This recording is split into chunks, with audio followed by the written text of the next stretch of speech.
Hello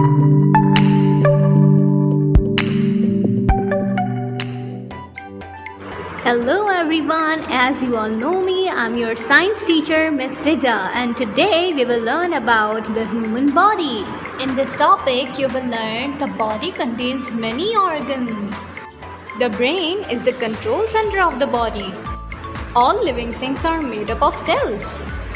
Group of organs work together in organ system. Like all living things, the human body is made up of cells.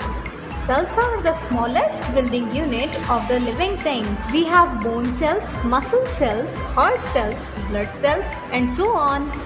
Bones are made up of living cells. Tissues. Cells group together to form tissues. A tissue is a special group of cells which perform a similar job.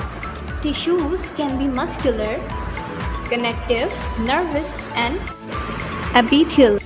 And if we talk about types of tissues and its functions, so muscular tissues bring about movement.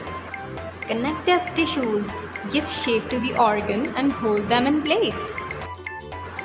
Nervous tissues send signals to and from the brain. Epithelial tissues cover some parts of the body.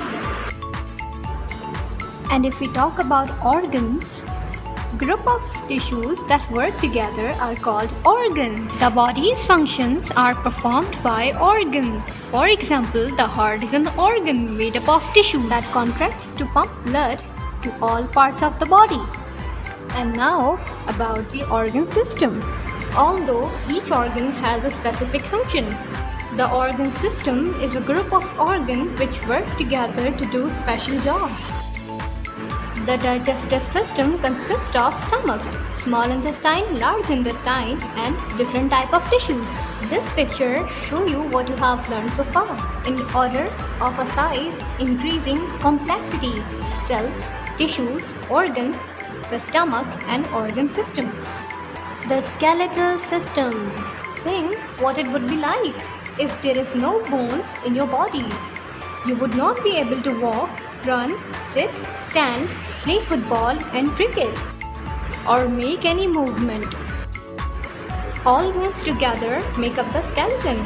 It is present in all animals that have backbones. Give strength and support the body. For example, the backbone called spine help you to stand straight. Frame the shape of your body. Rib cage protects the lungs and heart. Move the body.